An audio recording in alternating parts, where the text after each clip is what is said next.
So I'm here talking with Robyn Paterson, and she is the producer of Netflix's new show, Down for Love. And she is joining me from New Zealand today. So Robyn, welcome.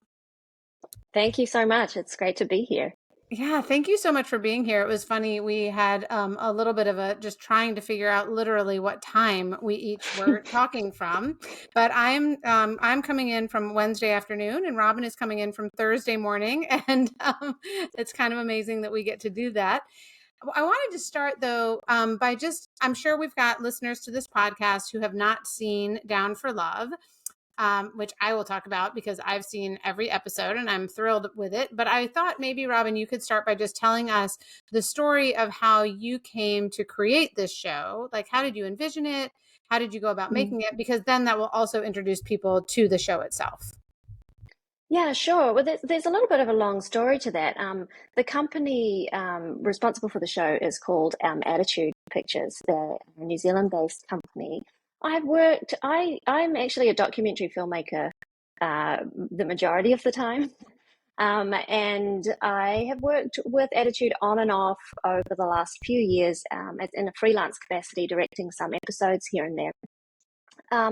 And I'd actually just come back into the country from Chicago because I had a film release over there, and COVID struck, which changed a lot of things, obviously, for everybody. And for me, that meant being based here. New Zealand, we were really lucky over that time that we didn't have COVID in the community for quite a long time. And I ended up producing a series for Attitude, a series that's been long running since I think 2005, which is a Sunday morning show here that each episode is about somebody living with a disability, and that is in various different capacities. And obviously over the years that's changed enormously from a magazine style show to more of a documentary style show. So I was working on that, and the company owner, Robyn Scott Vincent, another Robyn, had the idea that she wanted to do something in the space of Down syndrome and relationships. I had a background working in primetime TV, so I thought I could take that and actually make it something that could appeal to a wider audience and bring awareness to a wider audience. So I brought on board a creative team of people, including director Canada Beveridge, after developing the concept for Down for Love, which is really, I guess, along the lines of a dating show for people living with Down syndrome. And the reasoning behind that was so that people living with Down syndrome would be treated equally to other people, just as much right to a relationship.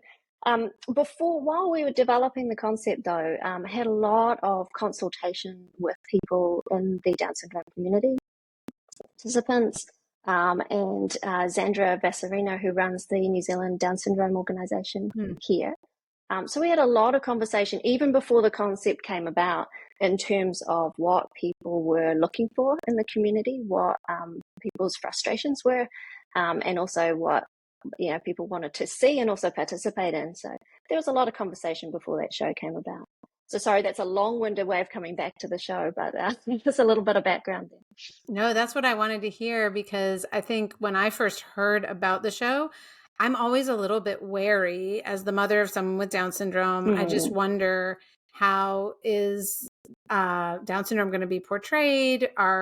Is this going to be a fully realized picture, or is this going to be, I don't know, kind of using people with Down syndrome as a prop? And obviously, I wouldn't be talking to you if I wasn't like really excited about the way in which you approach the entire topic. But you can tell that there was incredible intentionality in the way you went about not just the kind of dating aspect of things, which is obviously kind of the hook for the show, like who's going to end up with who and how is this going to be developed, but in really doing some of the background work on these individuals and their stories and their families, and really showing both yeah, the fullness of their lives, which we'll get to talk about a little bit. But I wanted to start by just asking, like, how did you actually go about finding participants? Like, how did you find your, I mean, characters, for lack of a better word, because I know it's reality, so they're not characters like fictional characters, but they're still kind of playing a role in some ways. Well, first of all, thank you for saying that, and that because that was super important to us. That was the approach of the show, and also that people living with Down syndrome were very much able to lead their own stories and not have their stories told by somebody. And that was a really key part to, how we wanted to conceive of the show. In terms of how we went about finding people, and we were so lucky to find amazing people in the community. Some people we knew already because we'd worked with them before. People like Carlos, we were familiar with his photography. He'd won awards for his photography. Um, my sister actually runs an organization called Upside Downs, which is working with speech therapy for children with Down syndrome. And she had done a little bit of work with Carlos in terms of his poetry and bringing his poetry to younger people who also live with Down syndrome, because he's a bit of an inspiration Yeah. to them there. He's got an incredible facility for language in general. Lily, we had worked with before. We're familiar with Lily. She's an actress. She'd done plays that we had covered as a story. And Libby Hunsdale was a bit of a movie star. She had recently released a film, lovely film called Poppy, where she'd done a beautiful job as the lead actress. So we were familiar with Libby as well. So we reached out to them. All of them were very keen to be involved. And beyond that, it was really the creative team. We had a researcher, two researchers who went out into the community, contacted community organizations. We put a call out to see if people were interested, and people put their hands up. There were a lot of people who were really keen to be part of it. A lot of them expressed that they'd been looking for relationships and found it very difficult to find people or connect with people. So that's another thing that we wanted to do, was really help that process, whether or not people became part of the show or found a romantic partner through the show. We wanted to make sure that we were putting a lot of work into finding genuine pairings for people in terms of what their desires were in a partner, what their interests were as people, and really trying to match people up very carefully so that even if they didn't find a romantic relationship through the show, that they would find a really solid friendship and people that they could have an ongoing connection with. We really wanted to stay away from, I know that sometimes in reality television, people are sometimes paired for the drama of what will ensue or the fireworks. We really wanted to stay away from that and make sure that we were considering very carefully who we put together in the hope that they would, form a genuine connection. Well, and it does. I mean, you see that just both the genuine connection part as well as the some of them end up in friendships. I'm not going to give too much away here, and others in romantic relationships. And you also hear this kind of undercurrent of real desire for those friendships and relationships, and the fact that that is a challenge, even though once you kind of watch those forming, you think, oh my gosh, I would like to be friends with this person. There's just a genuineness and a sincerity to all of them who are very different from one another. And yet that sense of just like a kind of open and vulnerable heart, I do think was a through line among like most of the characters. So anyway, I really, really loved them. And I wanted to pause for just a minute and tell you a little bit of how I came to even know about the show. So I learned two of my friends who are middle-aged, like my age, single women who are not directly connected. I mean, they're connected to me, but they do not have children with Down syndrome. They do not have siblings with Down syndrome. They do not have Down syndrome. They are the ones who told me, oh my gosh, I have just binge watched this show. You have to watch it. And it was just what was really interesting. And it's kind of what I was saying about that sincerity. Like, they were so, as single women, they were so taken by the sincerity of the relationships as they were portrayed, by the honesty and affection and people who are willing to say, I really want this. This is something that really matters to me, or it's been really hard. So it was almost like there was this beautiful idealism, but also realism, that they wanted love and didn't know if it was going to work out the way they wanted. And I had these friends who are in a very similar position, even though on the face of it, they do not appear to be the same. So you mentioned Yeah. earlier wanting this to have kind of a wider appeal, like a broader audience. So I'm curious what you've known. It's only been out for, I don't know, a month. Is that right? Like it's pretty recent. Yeah, on Netflix, yeah. It Oh, actually okay. aired in, but the strange thing is that this is going back in time a little for me because we actually filmed it in 2021. Ah, okay. So, and it came out in New Zealand at the start of 2022. So, it's sort of it's back in reaching back in my memory now. Yes. But yeah, it's so heartwarming to hear that because that is very much, I guess, our approach when we went into it, is that the search for love and relationships and connection, whether or not that's romantic connection, is universal. It's something that we all feel. It's something that we all struggle with at times and have our ups and downs and our highs and lows. And people living with Down syndrome or any disability or intellectual disability are no different. And that, I guess, is what we wanted to express through the show, Yeah. because it is something Well, that we can all relate to. clearly that worked in terms of just my Sorry, I've friends who lost. responded so well to um, those initial viewings, and they said, not only do you need to watch this, but I think you need to watch it with Penny. So as listeners to this show will know, but I have a daughter who's 17 and has Down syndrome, and her name is Penny.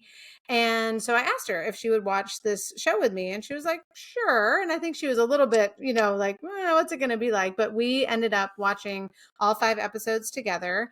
And what was neat about it was, we just enjoyed it together.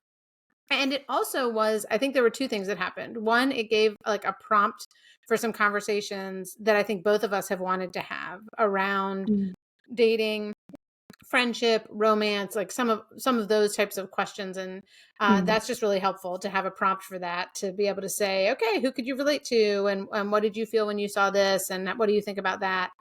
But also it made me think a lot about how important storytelling is in shaping our imaginations for what is possible in life.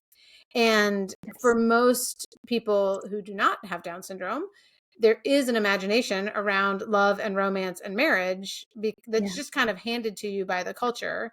And that's often not the case with people with intellectual disabilities and with Down syndrome in particular. And so I'm curious, like, I don't know how you felt, like, what gave you the freedom to imagine those possibilities? Like, how did you have an Yeah. imagination for that, if that makes sense? And I don't mean imagination in the sense of like making up this story that couldn't be true, just of being able to see something that actually could be true, but other people might not have eyes to see it. Does that make sense? Yeah, absolutely. And look, I credit a lot of the conversations we had in the I guess the origin process of the show. I had a lot of conversations with Sandra from the New Zealand Down Syndrome Association, and families in the community, just really talking about where people were at and their feelings around it, because it was really important to us to get that right, I think, and to find the right level for that.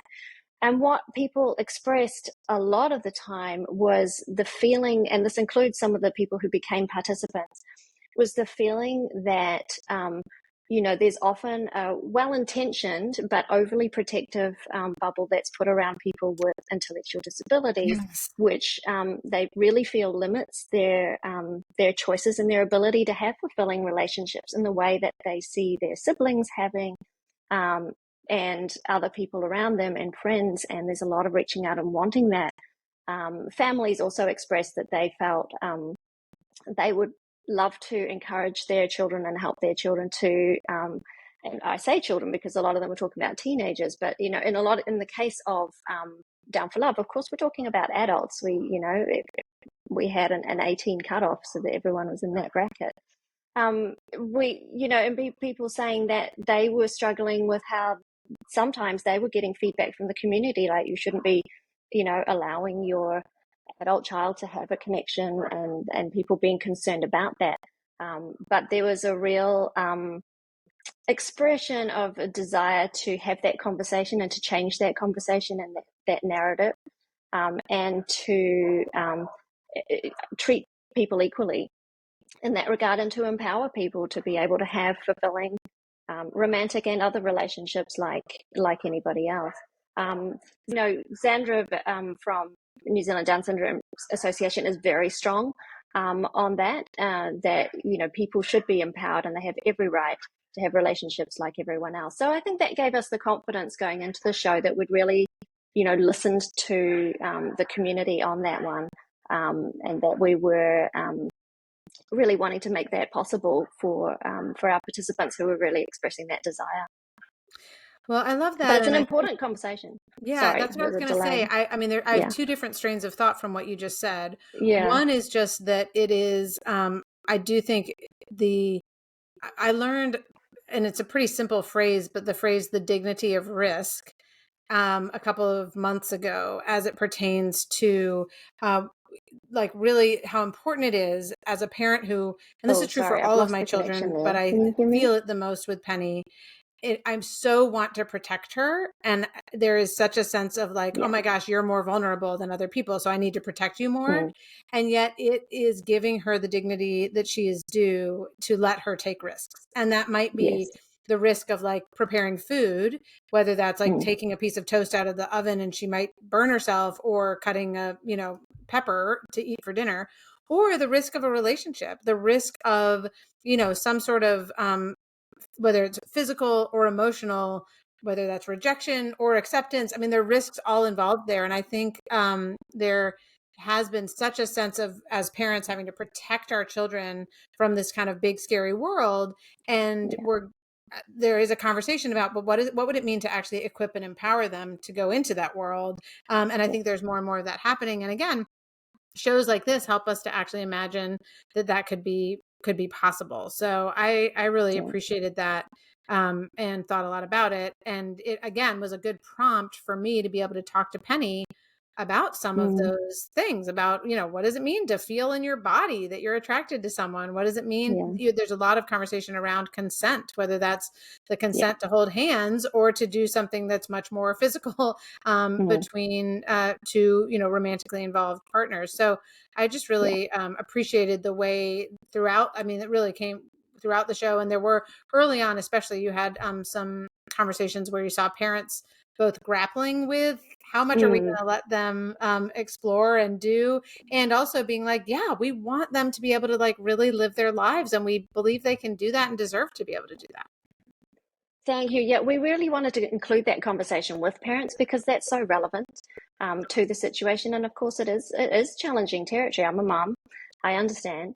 And we were also lucky enough to work with an organization here called To Be Frank, which is all about making romantic relationships and intimacy accessible to people living with all kinds of disability, including intellectual disability. They do a lot of work. So we worked hand in hand with them as well. I'm glad you raised consent, because that is a really key issue when it comes to these situations. And consent was something that we wanted to be, really aware of as we were going into the process as well.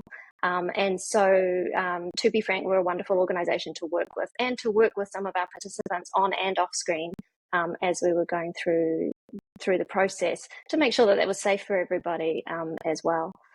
Because, like you said, there's a lot of conversation to be had, but a lot of the feedback that we've had along the way and since the show came out is that people have been having these conversations with their children, with their partners, with their adults who have Down syndrome, and that conversation's been had more widely, and I think that's a positive thing. Yeah, I believe so. And another question I had, this is kind of a different tack. This is not a documentary. You have a documentary background, and there were decisions made to not pull out and say, let me tell you, the viewer, what Down syndrome is, and let me explain the, potential biases that people with Down syndrome face, or let me, there really was a sense of allowing characters to represent themselves. And then as a viewer, we either, we think what we're going to think about it. And I'm curious, like, how you made those decisions, like just that decision not Mm. to make even parts of this documentary and really let it be a dating show. Yeah, it was really important to me to find that balance because we wanted to, yes, make a dating show in that relatability to everybody, and it's recognizably a dating show. However, we also wanted to take that documentary lens to it, so that we were taking more of a documentary approach when it came to allowing people to lead their own stories, uh, filming people with their families a little bit, not putting we were very cautious with the narrative voice, so that was really, sort of, I guess, filling in gaps rather than leading the story or telling Yeah. people what to think. That was important to us, and so for me, bringing on board Candida Beveridge as director was key to that. I wanted to bring on board another documentary filmmaker who really understood that sensibility and was going to maintain that approach as we were doing the filming. I had previously I first met Canada when she interviewed me after a documentary film that I had put out about Zimbabwe, because I grew up in Zimbabwe. Hmm. And she was working for BBC World Service at the time. She's originally from the UK. And that's how we met. And then we've crossed paths a number of times since in our documentary work. So I knew that I could trust Candida to understand the sensibility that I wanted to carry through the show. And again, I felt that was an important part of, I guess, safeguarding the community and that message, and not wanting to apply that sort of reality construct and make it about entertainment. We really wanted to convey people's own thinking and allow them and empower them to tell their own stories. Yeah, it felt really respectful to me, and I think to Penny as well, because again, it was really interesting to hear her responses to the show, because she did just talk about. I asked her some questions afterwards, and she talked about how, as a and I've asked her before whether it matters to her to see people with Down syndrome represented in movies, and she's been like, no, not really. Like, I can relate to anyone; it doesn't really matter. But I think in this case, she actually did. I mean, she said, I felt really connected to this because I'm a person who has Down syndrome. And Yeah. I did feel like I was able to really connect to the characters and, just, yeah, relate to them. So I appreciated the sense of respect and dignity that all the different characters were given. One other thing I wanted to ask you Thank about. you. So there are a couple different storylines that we get in the Mm. backstory of the characters. So Mhm. I think it was Lily who very matter of factly tells, I, I guess either in an interview, I guess in an interview format, says that her parents were not able to take care of her, and so she Mm. was adopted. And we have another kind of backstory of a young man with Down syndrome who has been adopted. We meet other Mm. characters who've lost parents just to cancer and to other, just real stuff. So there's kind of this Mm. undercurrent in some of the stories of loss and of hardship. There's Mm. also, I was really struck actually by Lily as well, in terms of an undercurrent of joy and self-acceptance. Like, there was just this sense Mm. of not being in any way egotistical, but having like high regard for herself, like Yeah. in Yeah. what I would say is a really positive way. So I was thinking about, like, Mm. she has high self-esteem, but as far Mm. as I can tell as a viewer, like low ego, like able to celebrate other Mm. people, able to admit her own mistakes, and able to like really think well of herself when she does something well. So I just loved the fullness of life for people with Down syndrome, which is of course the fullness of life for people who are people. Yeah. But I loved the way, even in these just very small, it wasn't like we had this long backstory about adoption or about death Mm. at all. And yet there was also this sense of like, yeah, these are real people who are dealing with real hard things, and also who have joy in their lives. And I just really appreciated that full portrait of the fullness of their lives. Thank you. Yeah, I appreciate hearing that. It was, something that we really considered was wanting to show the diversity of the Down syndrome community, because as you said, like like everyone's community is diverse. It's not one thing. And I think often, in our experience of how people talk about sometimes and handle Down syndrome, it tends to be lumped into one basket as if people are all the same. But of course, this isn't the case with any community. There is so much diversity within it, and we really wanted to celebrate that and show that as well as part of, I think these things, on the surface of it, you have a dating show, but we really wanted those layers of, awareness to come through in terms of people's understanding. And that was one of them, was showing that sort of, diversity within the community. But it was also a key part of our casting process that we wanted our participants to have, to all have a degree of self-confidence, because we were very conscious of vulnerability in going through any process, like any filming process for anybody, regardless of ability, it can be challenging. And we wanted to really make sure that anybody that we cast was able to, and well supported enough in their families and lives, to be able to handle the process and have a good experience. I'm curious for you personally, just, and you've obviously done work kind of in the space of working with people with disabilities in the past, but I am curious whether working on this project, how that affected you. Like, how did it change anything for you in terms of how you see the world or the way you think about things, or was it more just an affirmation of things you already knew? How did it affect you to be a part of this? That's a really interesting question. I mean, look, it's impossible to be a part of the show and not be affected emotionally by everyone's stories. I think all of us were as a team. I think it was one of the most heartfelt journeys that we went on, and we really felt all of the highs and lows for our participants as they went through the journey. I think we were very, very invested emotionally in that journey with people. It was an interesting time because the show was actually filmed shortly before COVID did enter the community finally in New Zealand towards the end of 2021.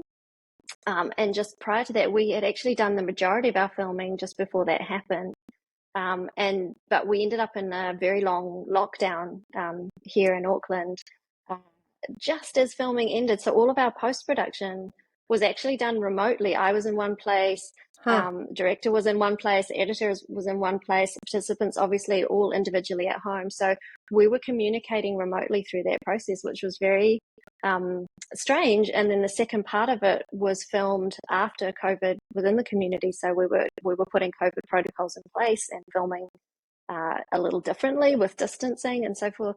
So it's a little hard to untangle the emotions of that journey when all over the place. Right. But certainly it was an insight into so many things. And I think that journey that you go on with people, sort of throughout, and the messages that we're wanting the audience to take from it were also really affirmed for us through the process of doing this. And I learned a lot. I learned a lot from everybody who was involved. There's always so much, you can know so much and you can consult so much, but there's always so much new learning to be had when you actually undertake a journey like this. And it really opened my eyes to a lot of things. Well, and you may have already answered this question, but my the final question I was going to ask you was the only one that Penny wanted me to ask you. And because I said to her, I was like, what do you want me to ask? I get to talk to the producer of the show. And she kept saying, I don't know, after we watched each episode. And then we finally got to the end of the final episode. And she said, I do have a question. And I said, well, what is it? And her question is, are you going to make another season? So that's my question for you. Are you going to make another season? I'm sure you've been asked this because there's a little bit of a cliffhanger on multiple relationships when we get to the end of the show. Yeah, look, that's a really good question, and it's a slightly complicated answer. The short answer is yes, there is another season underway. Yay! So that is something to look forward to. The slightly more complicated end of that is that unfortunately none of us who were involved in the first season are involved in the second season. So it's being made by an entirely different team of people. There were a lot of changes at the company just after this came out. And a lot of us sort of moved, including the executive producer, me, the director, the editor, and so forth. We've moved on. But there is a second season coming out, and I'm sure they will continue what we started. And yeah, I look forward to seeing it like everybody else. So it'll be interesting to see. That will be interesting just to compare. And I'm kind of glad to have that insider information whenever it does come out. But yeah, I do think it is a sign. My other friend, one of the women who told us in the first place to watch it, was like, I really want to know what has happened to these different characters. And I just want to know how they're doing in their life now. So there is a sense of feeling really connected and invested in the stories, which I think is speaks to the storytelling that you and your team were able to do. Obviously speaks to them as humans as well, but also to the ways you were able to convey something true about their stories.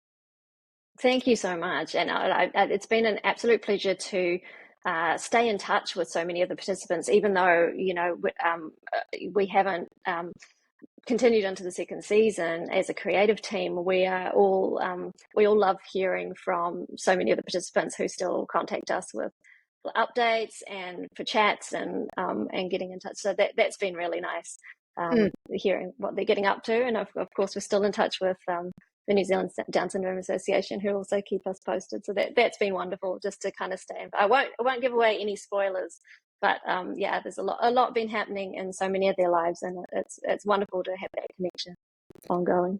Well, I may, when we stop recording, ask for a few spoilers, but we'll leave it at that for now. And I will just say to everyone who's listening, obviously, that I just highly recommend the show, and it was a wonderful experience for me to watch with my teenager with Down syndrome, but I can speak on behalf of other women my age, at least, and say that they really loved watching it too. And actually, both my son and my daughter, who are younger than Penny, watched not all 5 episodes, but also felt really invested and wanted to know what was going to happen. So you made something beautiful, and we are really grateful for it. Thank you. Thank you so much. That's so heartwarming to hear. I really appreciate it. We had there was so much love poured into making it, so it's wonderful to hear that. Thank you. All right, we've got a really fun bonus feature to this episode today, which is that I'm sitting here with my daughter Penny, and as you all have just heard, Penny and I got to watch Down for Love together. So I asked her if she would join me for a few minutes on the podcast just to talk about the experience of watching that show. So, hi, Pen. Hi. I would love to hear you describe Down for Love.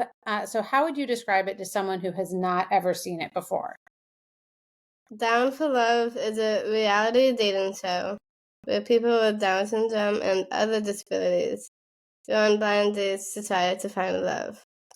That is a great description. Thank you very much. When you hear the name of it, Down for Love, what do you think it means to be down for love? I think Down for Love means you have Down syndrome and are down to find a connection or love. Yeah, I really like the title. Do you like the title? Yeah. Yeah. Okay, so there are lots of characters in the show that we see over the course of 5 different episodes. I'm curious who your favorite character was and your favorite couple. My favorite character was Libby because she has a lot of things in common with me.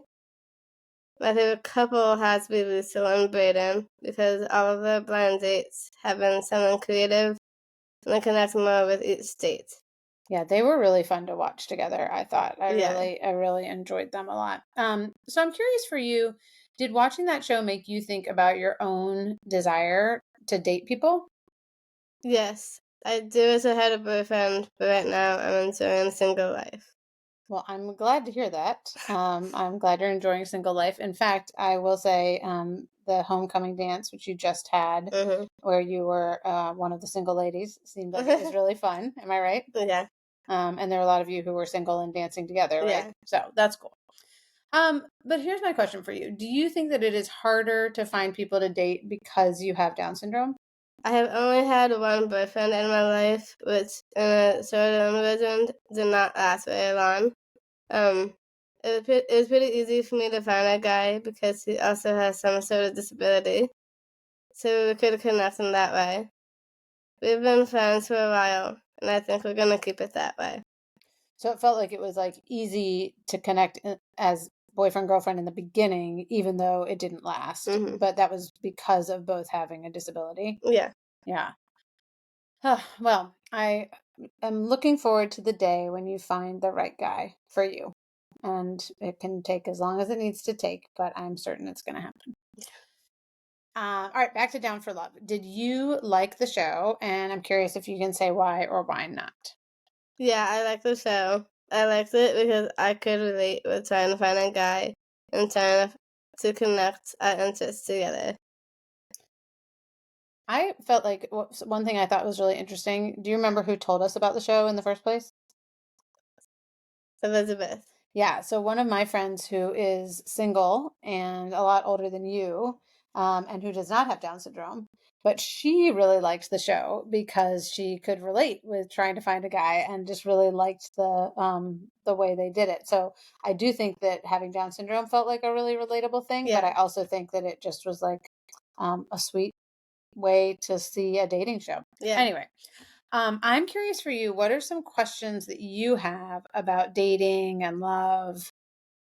I had a few different questions. Am I ever going to find love? How do I know if a guy likes me more than a friend? Does the guy feel the same way? What if I like a guy, but he just wants to be friends? Those are all such good questions, and we will use those as a basis for some conversations just between the two of us. Yeah. How about that? Okay. All right. What are some fears you have or challenges that you think you will face when it comes to like love and dating? A fear that I have is getting rejected or not having the same interests. A challenge that I think I will face if I like a guy more than a friend, but he only likes me as a friend. Those are really common fears and challenges when it comes to dating. I hear you. I think I had those things happen to me when I was in high school before I met your dad. All right. Well, what are some things you're excited about when it comes to dating and romance? I'm excited about trying to find someone who likes me for me or has the same interests as me. I love that. All right. My final question, Pen. Do you recommend Down for Love and why? And do you think it's only a show for people with Down syndrome or would you recommend it more widely? I would recommend Down for Love because even though you may not have a boyfriend, it can inspire you to ask someone and create a good first date. Other people who don't have Down syndrome can still watch it, but maybe won't feel as connected as people with Down syndrome. So it kind of felt like it was for you. Is that right? Yeah. I love that. Is there anything else you want to say? Okay. Thanks so much for being on the show, sweetie. It was great to have you.